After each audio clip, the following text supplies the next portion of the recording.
Hi, welcome. On this final video, again, profiling trainers doing it right, I'm gonna once again provide some additional, again, tips and pointers, information regarding this approach, this system of training. Again, what makes it special, what sets it apart from any other system out there based, again, on approaching training for what it represents in terms of dealing with a relationship problem between the dog and owner, following the path of a intervention, how it reconciles, okay, the core ingredients at the social level, in terms of changing perception of dogs the right way.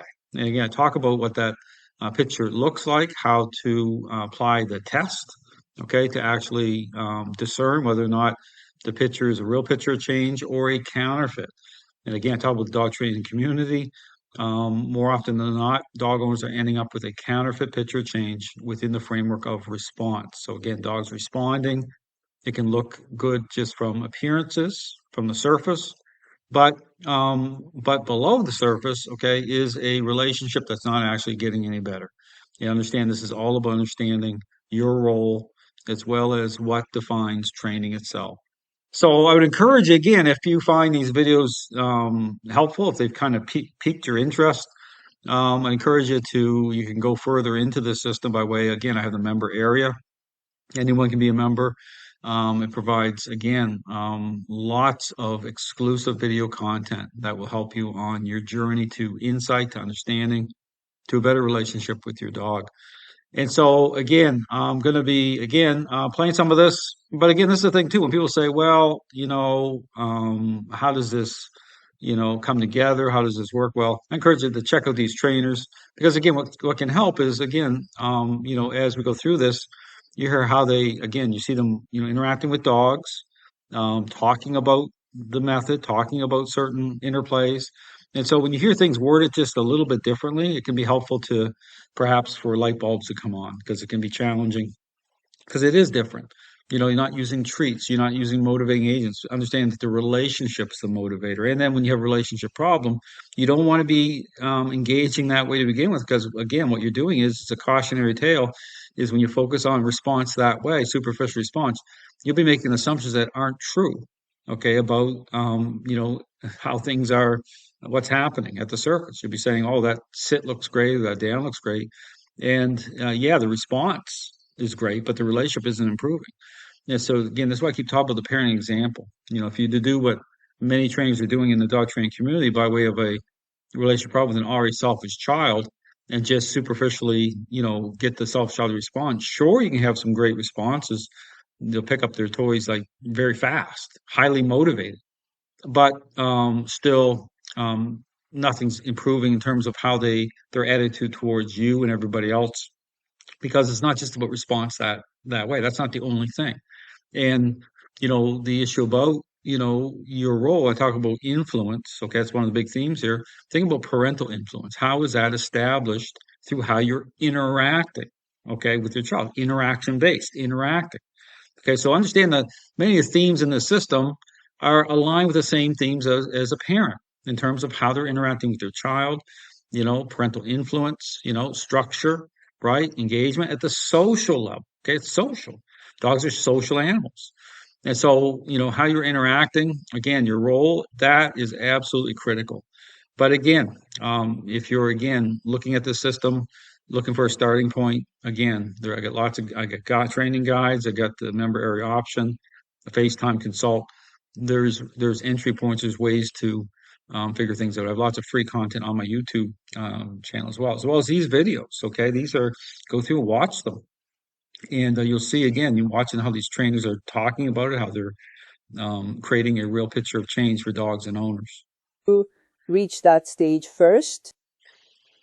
The point is not to just be physical with the dog. The point is to influence his mind, See, so it's mind and body. Okay, so physical, like he just said, it's not just about physical.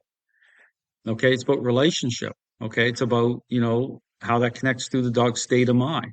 That's why one of my books is called The Mind and Body Connection, making that connection between beyond just the physical, the mind, relational. Okay, understand that's a big deal because so many are caught up on just on the physical, and that's not You have to make the connect to the relational, to the dog's state of mind. It's not just about responses. Okay. What are the motives that underpin those responses? Just like again, the selfish out. Sure, you can highly incentivize them or motivate them to do a certain thing, but is that all it's about? Especially here's the kicker. Okay, here's the point that these trainers aren't even connecting the big dot with. Once you have a relationship problem, is already underway. See, that's the problem here. If you don't have a relationship problem underway, then motivating using getting response isn't a problem. And see, this is the thing. These trainers, they're not connecting that biggest dot of all. The fact that you're actually dealing with a relationship problem. They don't talk about dog training in terms of a relationship problem. They don't talk that way. They treat it as a learning based exercise. That's ridiculous. Why do you think you're going to a trainer in the first place? It's because you're dealing with behavioral problems. It's a relationship problem. Okay, they don't make that connection, right? It's really incredible to me. These trainers, like they don't even. There's no common sense. There's no critical thinking. They've just done this for so long, and then all the problems, right? All the blame shifting on the dogs. Why do you think all that's happening? It's coming from this whole superficial idea what training is, and it doesn't even line up. Okay, these trainers are all over social media trying to market and sell this. It doesn't even line up. Influence, so to speak, his decision-making center. And I am not punishing the dog. With these polls, See, that's the thing. So, when people look at certain interplays here, right, there are big objection points. A lot of these trainers will say, adversive, right? You're punishing the dog, and some of these extreme people say violence. It's like because their whole thing is superficial anyway, so they can't make certain connection points, okay, in terms of what defines training or the outcomes. Then when we look at the bad outcomes and line that stuff up, they'll look at a video and they'll try to tear it down or try to say because their whole thing is just bribery. And so if you're permissive and your whole thing is bribery, this like certain interaction is like horrific in their mind, right? It's like how terrible. Like lock the person up. You'll hear all the stuff. Like sometimes won't even use the word no.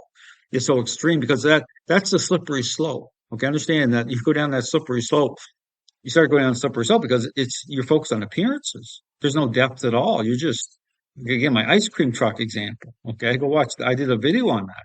it is, let's say, a kinda dialogue. It's about drawing his attention, and it does not have the goal of intimidating the dog in any way. So yeah, it doesn't. This dog yawning. Okay. I mean, but you see the yawn too. The stress is coming off the dog. That can represent the stress is coming off the dog as well. The dog is relaxing. Because if you're in control, your dog doesn't have to be. And it's not bad control. You understand? It's just like being a parent. It's like the right parenting style. So understand this isn't about, over the top stuff. Okay. Now the reactions themselves, understand you have to sort those out because if you're dealing with a dog that's aggressive or has a high level of control, you're going to get certain reactions just from a little bit of control. Okay. You have to be aware, but see, that's the work through. You have to be able to move through that. And this is where these trainers stall out because of their approach, right? They're superficially focused. So because their bent is always towards smoothing the waters the wrong way, right? Just use a motivator or move forward. They don't realize it's a cautionary tale because if you do that, it'll look good from the surface. Appearances are very deceiving. It can look, it doesn't mean it's good. And then they'll try to write off the bad outcomes. See, that's the dishonesty part of this. That these trainers, this is why I don't give them any wiggle room to get out of that. Because I call it out. It's hypocrisy.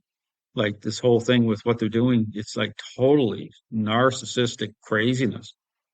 That's the collateral damage, right? And they want to just write it off. And so many are doing that. It seems normal. It's not normal. We've created a culture of this through appearances, just through lack of depth. It nudges him and forces him to shift his focus to me.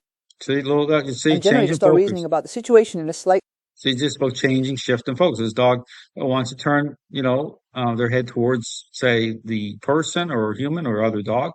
Just that little nudge in a proactive different way See, a little proactive, right?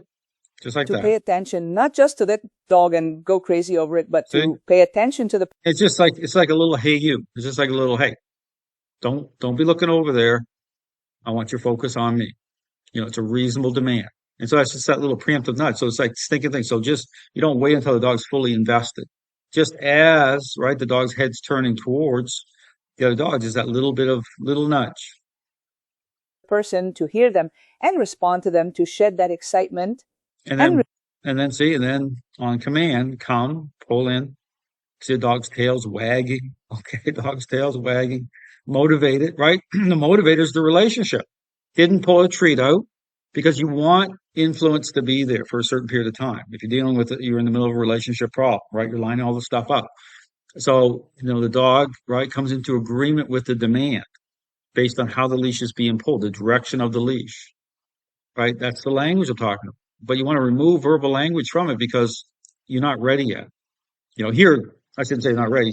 If you're doing this, you're going to start doing the come command. But leading up to there, I talked about this like on a 14-day board and train. You won't see me using any verbal language till like day 12. And here, when this trainer's doing this right here, the dog's ready.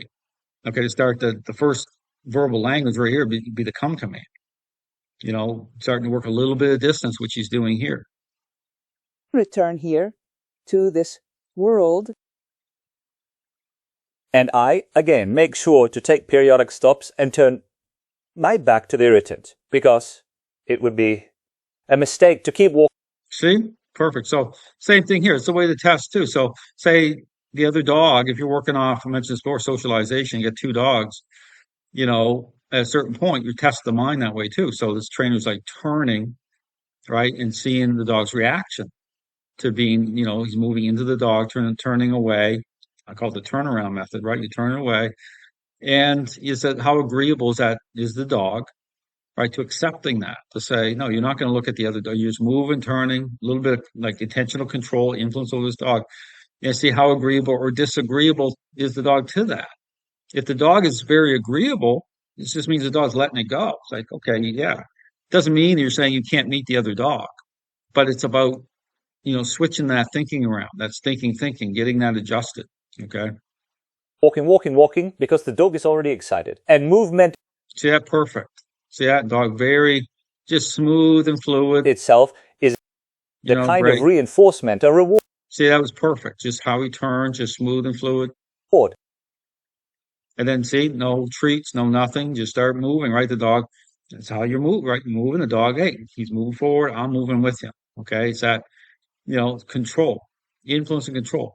The core ingredients, they need to be reconciled through that language, okay, for a certain period of time. Okay. Throughout all interactions for a while. He wants to go. He wants to run.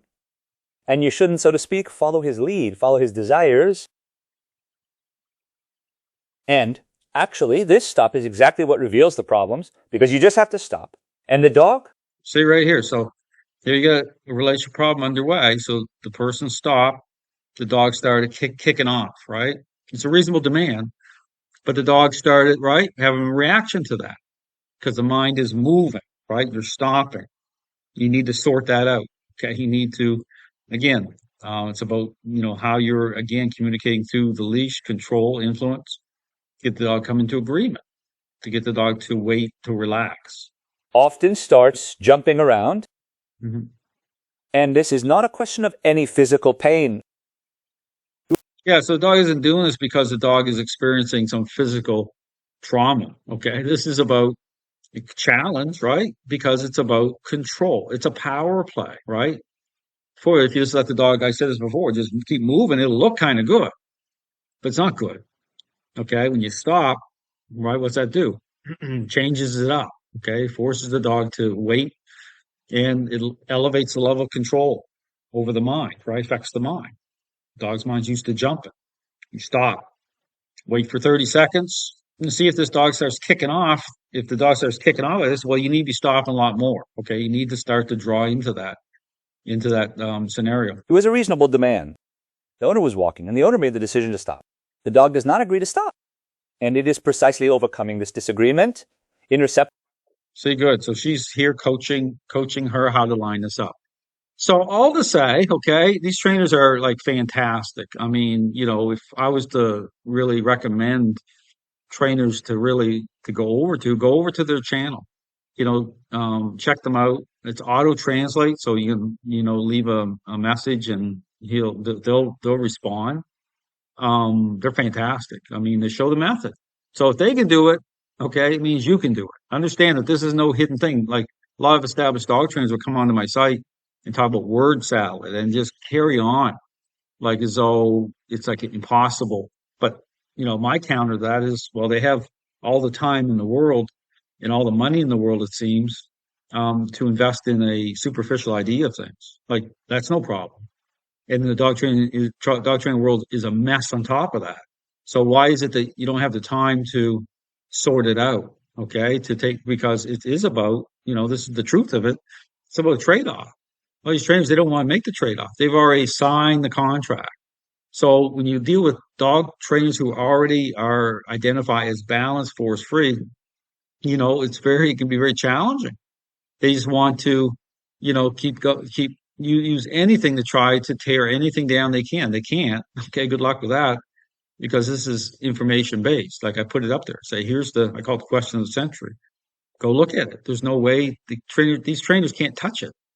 But that's what their whole basis of their approach is. What's the criteria they're using to what? To establish that perceptive dogs are changing the right way, to how they're engaging within the framework of response. They can't answer that question.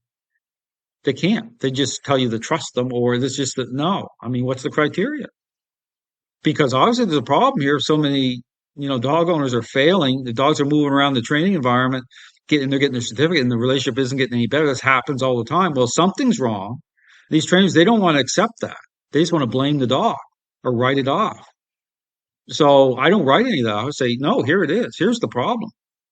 So again, all to say that, I'd encourage you to check out, again, the information I'm putting out. It's very specific.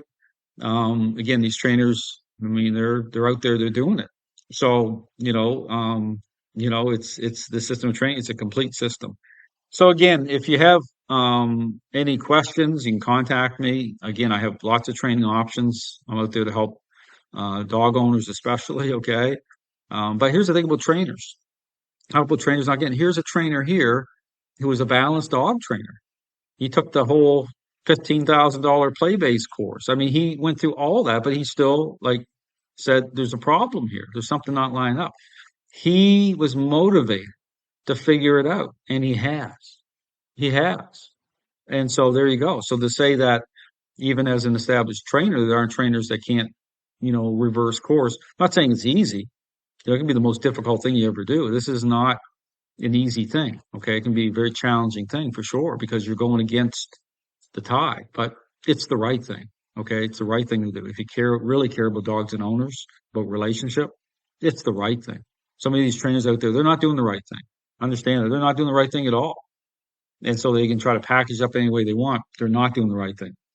And this is why the dog training world is in the state that it's in the first place. So, thanks for watching. I appreciate your support. Anyone watching my videos, hope you have a great day.